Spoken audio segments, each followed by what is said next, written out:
So I answer it this way. One of my deputies who worked for my predecessor and then worked for me in exec, he was asked that a very exact question.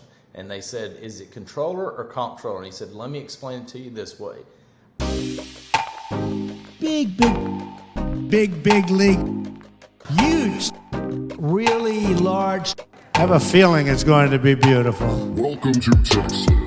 Big league. Big, huge. Per capita, the biggest in the whole country. Nobody would know that. I always call it massive. Sometimes they say huge. Welcome to Texas.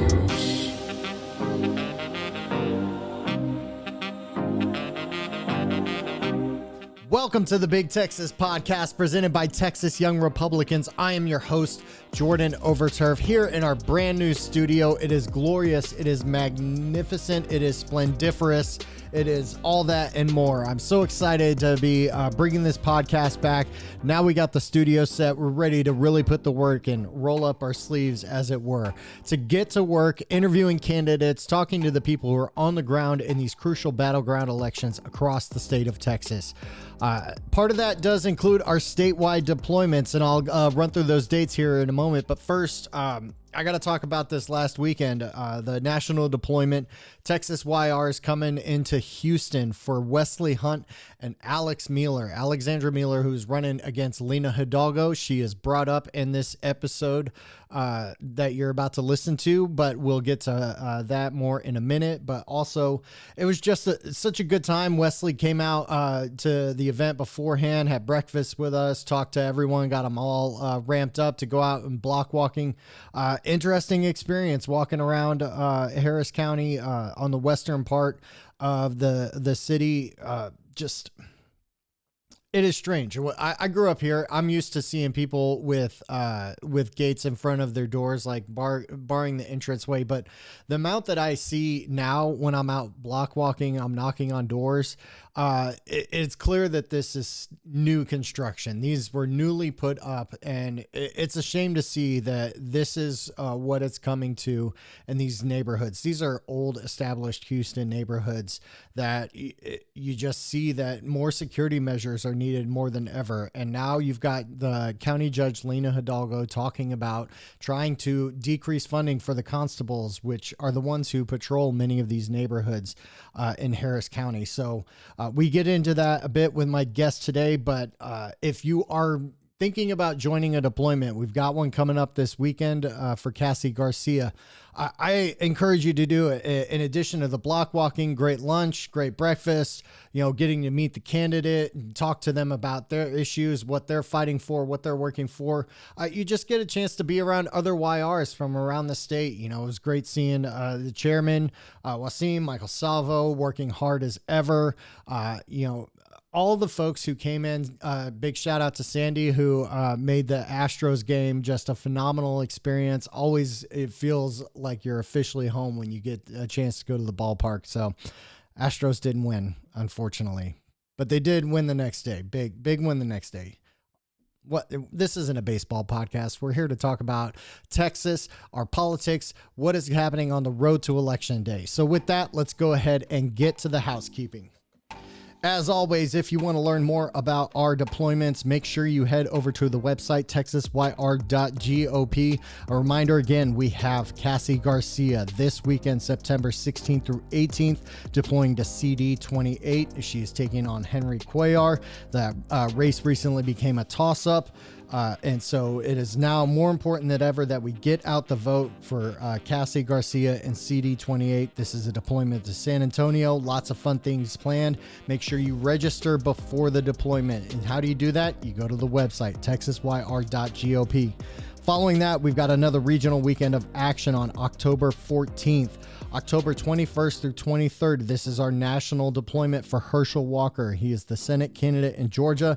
We're trying to take back dominant control of the Senate, and winning for Herschel Walker will be a big victory on the road to taking back Congress this time around. And then finally, October 28th through 30th, Myra Flores, our Congresswoman, down on the border. Make sure you sign up for all these details. Go to texasyr.gop. Make sure you're following us on Facebook, Twitter, and Instagram at TexasYRs. Okay, that's it for the housekeeping. My guest today is none other than the one, the only, Glenn Hegar. And I won't say his title because you know it, but I also don't want to spoil it because he actually settles a question that I've had forever, and I've heard people say it different ways. Is it comptroller or controller? Right now, pause this episode and think to yourselves, is it Comptroller Glenn Hegar or Controller Glenn Hegar? He settles the debate once and for all for us, but also we get into a lot of discussions, what he is doing as he prepares for the legislative session, the BRE that his office has to put out, so that way budget writers know how much money they're forecasted to work with. They've got to finish up the current budget cycle with the supplemental budget, and then they move on to the larger biennial budget. That's a 2-year budget that they write when they convene during the regular session. Only business that the legislature has to constitutionally get done every session is pass a budget, and there's 4 constitutional spending measures. We'll get into that in a later episode when we get closer to session. So, Comptroller, thank you so much for taking time. I know it's a busy election season for you. For starters, I mean, you have one of the most strict constitutional offices of all the statewide office holders. You know, it's your responsibility to keep your finger on the pulse of the Texas economy. So with that in mind, can you just walk us through what you're currently seeing and, what is the current state of the Texas economy? Yeah, let me just put it in this frame of reference. 2 years ago, obviously a lot of confusion. Unfortunately, businesses were being shut down. No one knew what the trajectory of the economy was going to be. People kept calling us, and I kept just making the point, Texas entered into that uncertain time 2 years ago in a very strong foundation. The prior 10 years, we'd created 25% of all the jobs in the entire nation. So the point was, compared to other states, while we didn't know what the next few weeks, months laid ahead, we knew that we entered into that uncertain time in very strong footing compared to other states. And so that kind of, gave people a little bit of a calm. In other words, compared to others, we were good, even though we didn't know. So go fast forward a few months, we could tell the Texas economy was resilient, continued to operate, continued to move. Fast forward, we get past, that really bad time of Winter Storm Uri, unfortunately, where the whole state was locked down in a polar vortex, which that never happens. A portion of the state, yes. The whole state, not going to happen. However, we had that once-in-a-lifetime event. And ever since then, really April of last year, the Texas economy has been on a remarkable run. Some of the strongest foundations in most industry sectors across the state. Now, obviously, this year, before we got on, we commented about how hot it was this summer, the drought that we had, certain sectors of the Texas economy, the agriculture industry, that has been very devastating to that industry sector. Obviously, inflationary prices, also labor shortage, supply chain issues have wreaked havoc with a lot of different industries. But through all that, the Texas economy is probably in the strongest foundation that we have been. Now, with that being said, you don't know what's on the horizon. We are a global economy, 9th largest economy in the entire world, tied to global trade. So, there are some drags on this economy, same as the world economy. However, as the position we sit here today talking, this economy in Texas has never been stronger. Well, and that's good to hear, especially as families continue to plan for the future. From your perspective, there's a lot of things that can come out of nowhere, a storm that you can't plan for. But there are some market factors that you can be watching. So what are some of those threats or uncertainties that you are trying to continue to monitor at this time? Yeah, a lot of the uncertainty. Just to make one point, I was sending my team earlier today that, obviously it's across the ocean, across the Pacific Ocean, but in China, they continue to lock down. I mean, they've got tens of millions of people that are locked down today, which is just phenomenal, unbelievable how that economy and that government functions. And you wouldn't hardly read about it because they don't let anything on the internet to allow information to get out. And the point I make that comment is because of supply chains and how that has continued to disrupt what businesses and you and I as individuals are doing. And so therefore that labor shortages, those inflationary pressures, the federal government not quite understanding that when you continue to say, no, you can't drill, no, we're not going to have pipelines. The fact is, then we're going to have higher prices at the pump. We're also, unfortunately, this winter going to have higher prices as we see not just in Europe because of the Russian invasion of Ukraine, but in this country because the administration just doesn't understand basic fundamental economics. And that does have a drag effect here in the U.S., has a drag effect on Texas. Thankfully, we're a much more diverse economy than we used to be. A lot of people continue to want to move here for an economic opportunity. Every morning when we wake up, there's another 1,000 to 1,200 people that call Texas home every day. Half of that's natural growth. Half of that's people that move here. And they move here, why?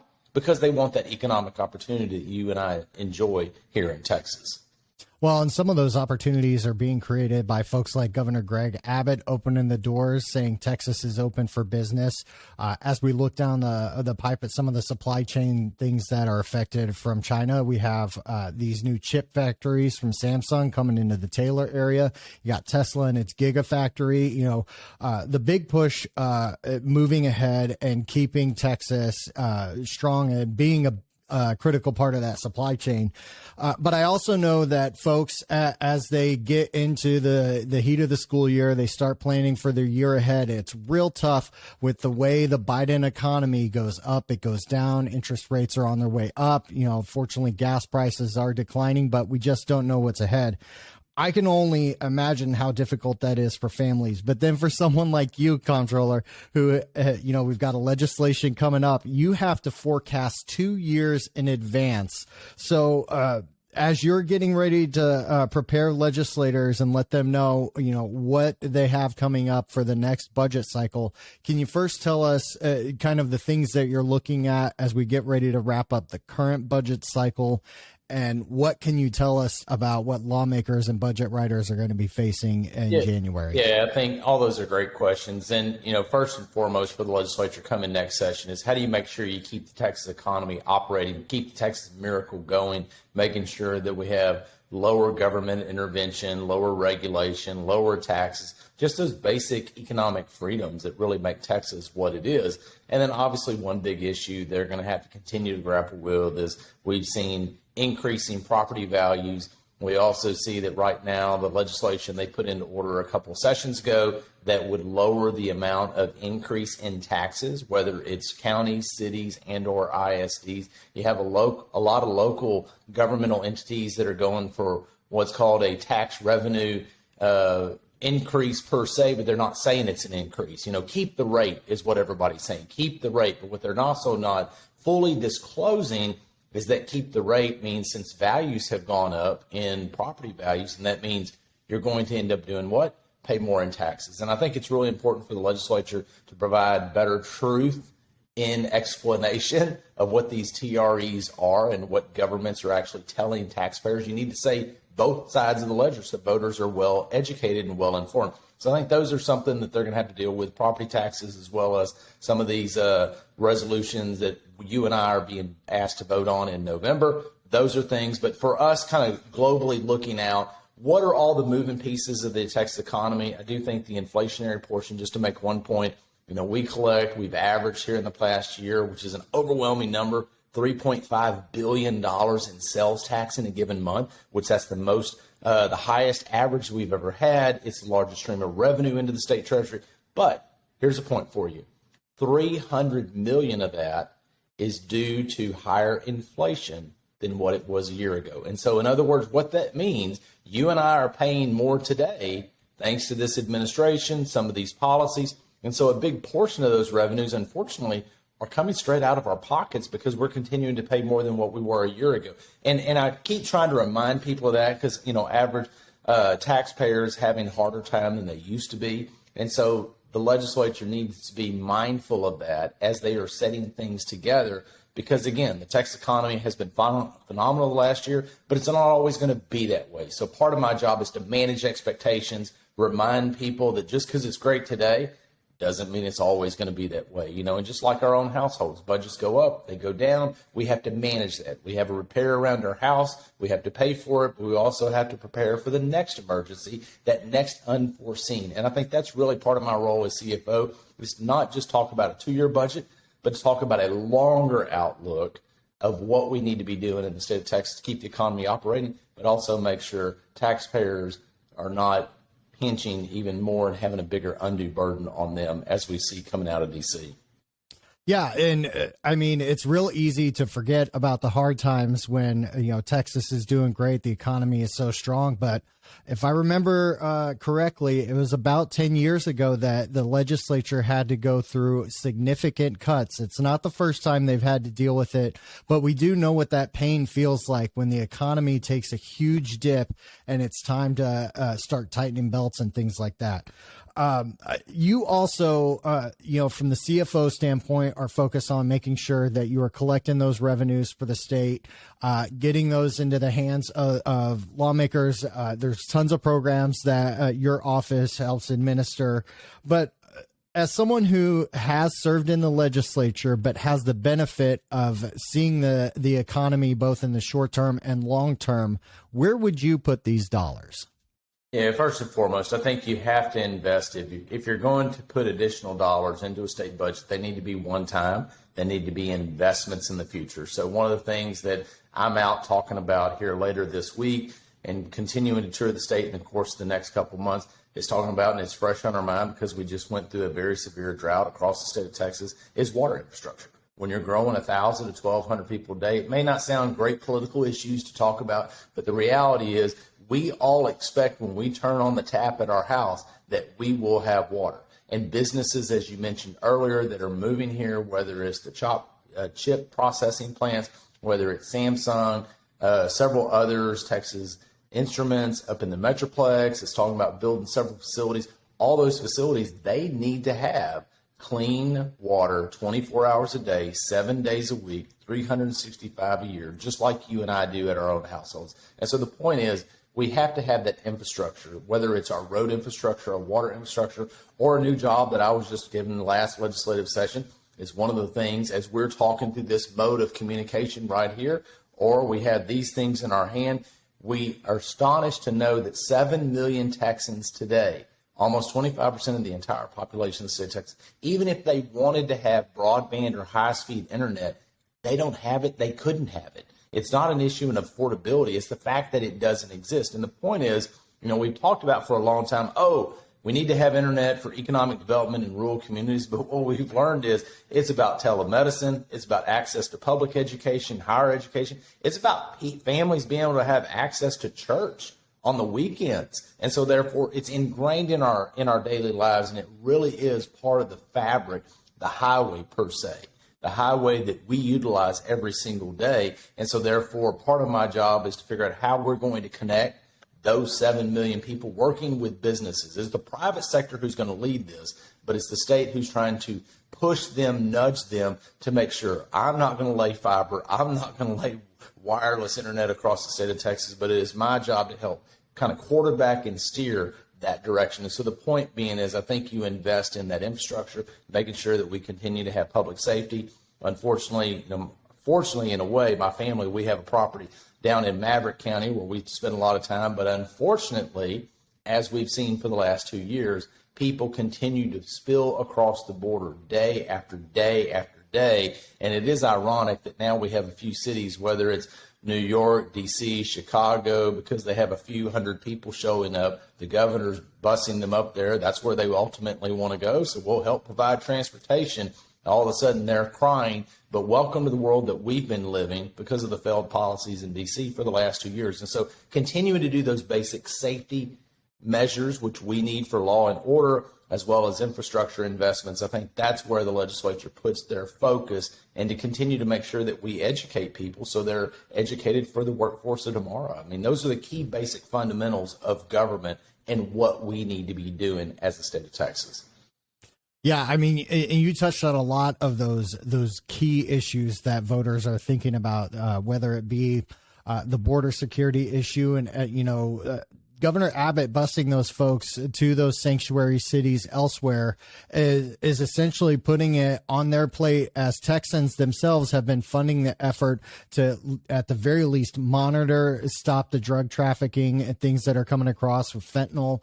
The cartels using the mass migrations as distractions so they can get those drugs, human trafficking across the border, all the tragedies we've seen with semi-trailers filled with immigrants who get locked in there in the Texas heat and die as a consequence of this failed border policy by the Biden administration. on the broadband side of things, that's another key one that, young people more than ever understand the importance of the internet and how it connects you to the global economy. And I want to give a shout out to the legislature who, even before the pandemic, had the foresight to get rid of some regulations, right? We talk about the things that can be done, right?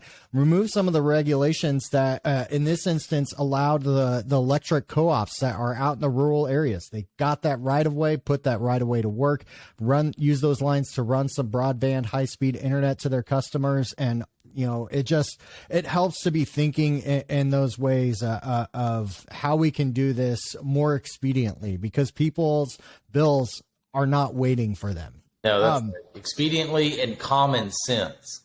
That's a shocking thing in government sometimes. For sure. And then, of course, one of the other issues you brought up was on property tax relief. I got to ask you, since you are the CFO and you deal with this property tax issue quite a bit, the governor himself has said he would like to see as much as half of the surplus go into property tax relief of some kind. From your perspective, is the BRE going to allow for something like that, or what do you see in the forecast of the economy that will allow? As of right now, we have a significant cash carryover balance opportunity come this time next year when the current 2-year budget ends and the new 2-year budget starts. So therefore, the point being is we have a healthy fund balance. The legislature has tools in the toolbox to do those one-type events and or deal with property taxes, a combination of things. I think all these things are going to be on the table. It's good that the governor's got out and laid a few stakes down and said, this is what I expect, this is what I want. Lieutenant Governor, the Speaker has, members have, which I think are critical because that helps frame the discussion from day one of what those priorities are going to be. Now, again, we don't know exactly what the economy is going to be come January when I provide that revenue estimate. And as we get through session, we'll have a glimpse of where we think it's going. Every day, every month gives you a little bit better glimpse of what the future is. But the point is, we've got a lot of opportunities to do some significant things. Property taxes is obviously one of those at the high of the list of most legislators across the state of Texas. Now, there's been some other high-profile issues in recent weeks that you've been taking on. I know a lot of Texans are focused on the oil and gas industry, but you're also very interested in ESG investments. Can you explain to our investors, or to our listeners, what ESG is and why you're pushing for greater investment? Yeah, one of the things the legislature, we handle a lot of investments for the state of Texas in my office. We handle billions of dollars of investments, whether it's settlement dollars the state has gotten for tobacco settlements, water infrastructure. So we handle a lot of endowments in my office. And one of the things that, we have a lot of discussion these days is ESG investing. And there is certain groups out there that are trying to push companies to move in directions of what is environmental, what is social, what is governance. Well, the reality is, G as in governance, that's kind of been what credit rating and investing has always been about. So that's not something new. But environmental, it's one thing to talk about, if you live on the Texas coast, you might have to be prepared for hurricanes. If you live in the Midwest, there are things called tornadoes. You have to deal with those issues. If you're on the West Coast, earthquakes. But the point is, the Panhandle doesn't have to deal with the same things that the Gulf of Texas has to. And so therefore, this whole environmental push. And then S as in social, what does that even mean? And part of my problem with ESG, and it's really kind of becoming a niche area for some to say, investors want this, we have to provide them information. Well, really, it's just another subscription that they want to be able to sell to you. And the reality is companies need to do what they do. If you make a product, that the consumers want and you sell it. I think it's really remarkable that some of these folks want to, in essence, what I just put out here last week, 2 weeks ago, is the legislature asked me to put together a list of financial institutions that are not investing in oil and gas, or in other words, boycotting the energy industry. Now, there's not an off-the-shelf product that I can buy. Look at a list. We had to come up with that product, so it was a lot of work in the last year of last year for us to be able to develop this. And so we came up with a list of companies that we say that we think that are boycotting the oil and gas industry, as well as mutual funds that people invest in that are per se boycotting the oil and gas industry. And that's one subset of ESG is my point. And ESG as a total, it's really opaque. It's not transparent. It's one that I think is very problematic, because if you look at Europe, Europe has been pushing for a very long time. We're going to go with renewables. Well, Texas has more wind, more solar power than most other states, most other countries. And we firmly believe a diversification of energy sources is good for your portfolio, but you have to have a little of all. You can't just have one or the other. And my point being is, what Europe did is they went and become so reliant on Russia that now, unfortunately, as winter months start to come up and Russia says, well, you know what, we're not going to supply you with the gas that we used to. Not only do they not have the gas to warm their homes, run their businesses, keep the economy going, but it's a security issue. And so therefore, I think it's really important, as I told several of my staff about a year ago when we were working on this, continuing to dig down in to come up with that list. And I said, part of the problem here is the big lie. And part of the big lie is there's companies that are not on my list who actually invest in the oil and gas company, but they pretend as though they don't, because they want to cater up to the East or the West Coast, that somehow we're going to go with a fossil-free world in the next few years. The reality is planes, trains, ships, trucks on our road are not going to be electric vehicles. And the fact is, even if you drive an electric vehicle, which is your choice, that's, as Americans, people have consumer choice. But when you sit in the car, what are you sitting on? A petroleum product. When you touch the door to close it, you're touching what? A petroleum product. You touch the steering wheel. Guess what that is? If y'all are guessing it's petroleum product, y'all are getting real good. Who's listening to us right now? The wires are coated. The batteries are sitting in something to protect if something leaks. Guess what? A petroleum product. And so my point is this, is that the world continues to need to have that diversification, and it begins to be a problem because there's a great disconnect in that people think we're really moving in that world in the next day or two. And I think we're beginning to see what the fallacies are and the security issues that it brings to individuals, to businesses, as well as to an economy, what we see going on in Europe, unfortunately, today, and will be as we move into the winter months ahead. Well, and bringing it back to local, and speaking of security issues, I recently moved back to my hometown of Houston, and it's hard to miss what's going on with Harris County Judge Lena Hidalgo and her push to defund law enforcement in the next budget cycle.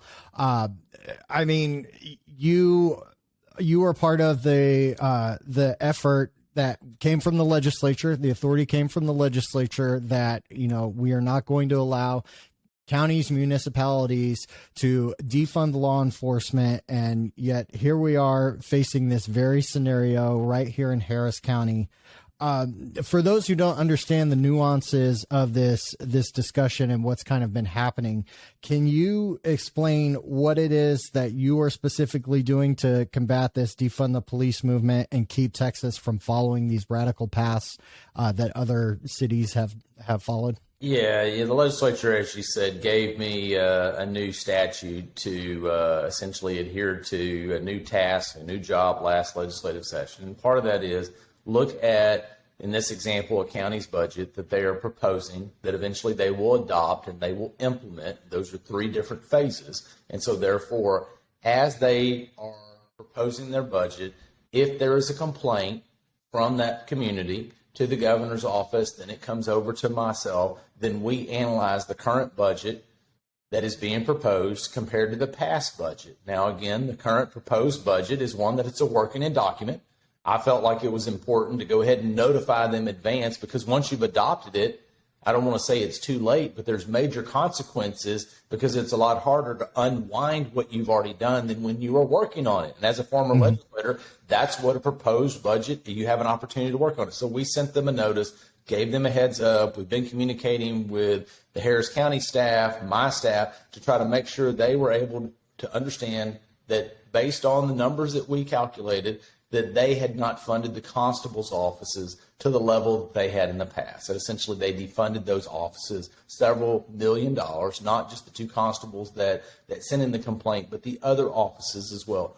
Also, there was some other changes that occurred before the law, that they didn't allow those offices to carry over money from one budget to the next. Now, while that was prior to the law, the point is that was an additional circumstantial kind of piece or glimpse to show kind of the bigger totality. And then also complexities of not being able to, well, you may have budgeted me money, but if I can't effectively come and get your permission, Jordan, to spend those dollars, then do I really have them after all? And so the totality of all of those have made it harder. So we brought that up to their attention. We were working on the issue. There appeared to be an agreement with the constable in the county's office. And then instead, the county decided what? To sue me, to go get outside counsel, to then put a big 700-page document, file it in court, go waste taxpayer dollars. And at the end, we agreed to language last week that essentially said what I've been saying all along, is that here you're put on notice. When you adopt you can make the change. It's in your court. Literally, you can fund these offices, but when you adopt a budget, if you adopt it and it defunds those departments, then guess what? The consequences of that legislation then take into effect. And so we agreed to the same language that I've been saying for several weeks now. My staff has tried to be communicating, because I think one thing that, we've seen, unfortunately, across different parts of the country is that when you don't support your law enforcement offices to the level that they need, our communities suffer. And, one of the things that I cited is you have higher crime rates in Harris County right now than we've had in the past year. And citizens are really fed up, and they want to make sure that those law enforcement offices have the tools that they need to keep our communities safe. And there's a couple of key pieces of this that I, as a Harris County resident, as someone who went out block walking this weekend for Alex Mueller, who is challenging Lena Hidalgo for that seat, a veteran, a proud veteran, got the support of the local law enforcement. Alex is great. I'm Team Alex. Make sure you go find out about her. But specifically about Lena and the hypocrisy of what she's been pushing for. So she wants to, first of all, defund these constable offices. My neighborhood is patrolled by constables' offices. The neighborhood I was walking in is patrolled by a constable's office. I saw one of the constables actually out in his vehicle while I was knocking doors. They are actively out there protecting the community. Another thing I saw, a lot more houses that have these iron gates that are covering up their entrances to their homes, right? These are established Houston neighborhoods that I guarantee never had that stuff before, right? Add to it, so she wants to defund those constables' offices. She wants to waste taxpayer dollars to fund this lawsuit against you. And she wants taxpayers to fund private security for her because she doesn't feel safe in the very county that she is tasked with trying to keep safe. So the fact that she's responding this way doesn't really surprise me, or that she doesn't understand what consequences are and how to avoid them based on the law is. It's really frustrating, because in the beginning, my job is to inform. My job is to help get to a resolution. I did not make it political day one. I did not use words defunding. I essentially tried to keep it very low profile. My task is to get an end result. And that's what I wanted to get accomplished. But from day one, there were attacks on me. There were attacks on the governor. There were distortions of the truth. The first day that there was the court hearing in Travis County, essentially a temporary restraining order is what they wanted to put on me, that they came back and said, oh, the state decided, they backed down. The governor and the controller's office says, oh, no, they were wrong. No, we never said all that. So it was a continual distortion of the truth, which, is really sad, because that's not how government should function. Government should function to solve problems for the taxpayers and for the people. And so therefore, as I concluded kind of a radio interview the other day, I said, as I told my staff after a few of these stunts, I said, the fact is, if you say a lie enough, that still doesn't make it the truth.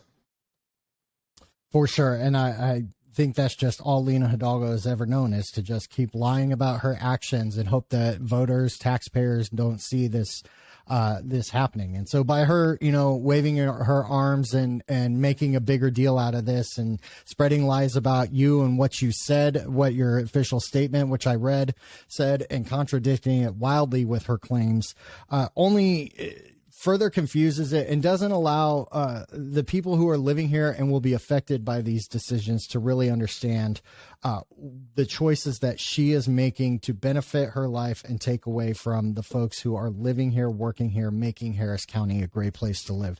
As we get ready to wrap up here, it's election season. You know, we're talking about Harris County elections, but also it's a big election for all of these statewide offices. You are included in that. As someone who has been actively involved in elections, whether your time in the legislature or running for controller, can you tell us what you think Republicans, and especially YRs, our core audience, should be doing to keep the Biden administration in check? And what can we be doing to make sure Texas continues to lead the nation on so many of these key issues? I think first and foremost is make sure that this election, we get out and work really hard, continue to work hard. Early voting starts soon, starts very quick. Yeah, we have circled on the calendar Election Day, but early voting is 2 weeks before that. Half the people vote early.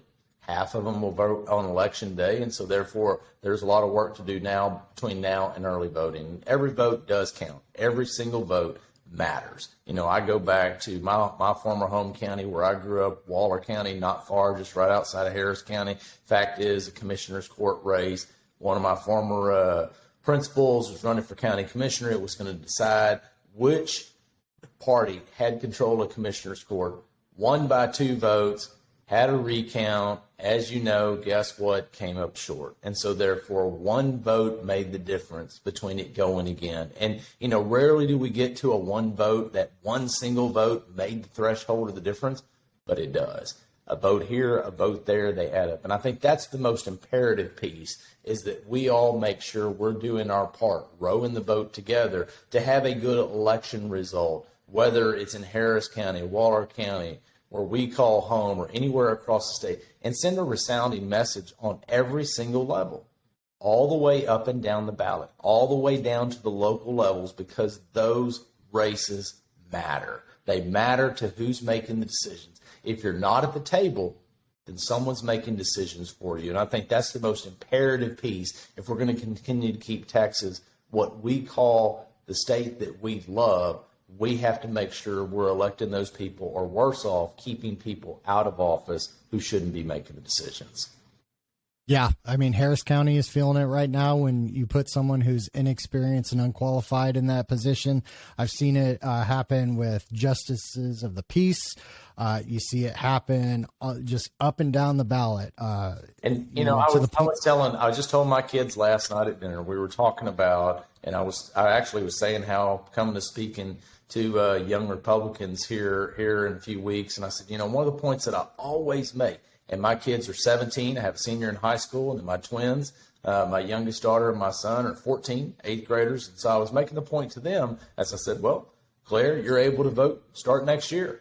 Twins, you a few more years. But the irony is, younger people don't vote, and the reality is whoever's in office, who gets elected at that moment in time, you have greater consequences because you have a longer lifespan than those that are the older generation. And that's the irony here. And my kids, I was leading up to that point, and one of them answered what I was saying before I said that, and they got it, you know. And so I'm just trying to continue to make the point. It's imperative that we all make decisions and we all continue to engage in the electoral process, because it's extremely important. And it doesn't just have a consequence for a day or two. It could have consequences literally for an entire lifetime. Comptroller, that is perfect. We look forward to having you as our keynote speaker at the YR convention later this month down in McAllen. I look forward to seeing you down there. Thank you so much for your time today. For the folks who want to get involved with you and your campaign, where do they go for that information? And if they want to learn about the Comptroller's office and all the good work that you and your folks are doing there? Yeah, you can do just a quick search, Glenn Hegar. You'll find me on the internet, glennhegar.com. You can find us through our other means of social media, and get in touch with us, and we'd love to plug you in. All right, one final last question before we get out of here. For the folks who have the deep battle, is the P silent in Comptroller, or is it Controller? Where do you fall on this? So to answer it this way, one of my deputies who worked for my predecessor and then worked for me in exec, he was asked that a very exact question. And they said, is it controller or comptroller? And he said, let me explain it to you this way. I, a few days ago, worked for comptroller, Susan Combs, and now I work for controller, Glenn Hegar. In other words, it's whatever the boss says. So both are correct. However, controller is really the proper way of saying it, and that's the way I say it. But I do laugh because I've got employees that have worked in the controller's office, the 3,000 employees, over many different administrations. And it's kind of comical. If you take a poll, it's almost half and half in the agency. But controller is the proper way to say it. There you go. Debate settled, and it. Write it down. Remember it for the rest of history. And if nobody heard it today, I'm going to remind everybody at the YR event down in McAllen in a few weeks. Excellent. Well, we'll look forward to seeing there. You have a good one until then, Controller. All right. Thank you again to Controller Glenn Hegar. There you go. Debate is finally settled. He's the man. He should know. He's definitely smarter than me. So if he says so, I believe him. Controller Hegar, thank you so much for joining us. Thank you to you for listening, tuning in as always, making sure that you are up to date on the latest and greatest from Texas politics. As always, we've got some statewide deployments coming up. Thank you all so much for tuning in. Thank you, Controller Hegar, for joining us. A reminder about a couple important election dates that we have coming up. October 11th is the last day to register to vote, and if you register on that final day, you will not be able to vote until election day. That's an important thing to think of. If you're listening to this, you still got a little time before that deadline. Register now so you can early vote, because why? Early voting starts on October 24th. You got 2 weeks, including a Saturday and Sunday voting during early voting. How great is that? But you heard Controller Hegar, about 50% of the voters show up during that 2 weeks. The other 50% show up on election day. So you want to know why there are long lines on election day? It's because everyone waits till then, or half the people, not everyone, I just said. Anyways, half the people wait to go and vote on the only day that you have left to vote. So if you want to beat the lines, the crowds, all that stuff, make sure you go early vote. Many counties have countywide voting, so it doesn't mean you have to find a precinct. You just find any polling location in your county. You can get all that information. If you're looking for polling information, you can find that at the Secretary of State's website, votetexas.gov, or look up at your local county to find out specific information about where your precinct polling location is. End of early voting is November 4th and election day on November 8th. Okay, that's all the business. That's all I got for this week. Well, I look forward to bringing you more candidates as we continue the road to November 8th, election day. And then beyond that, we've got a legislative session. We've got congressional folks who are going to be headed up for the first terms, people who are returning, giving us insight of what the new Congress is going to be able to achieve in this Biden administration. All right, y'all, get out of here. We'll see you on the trail.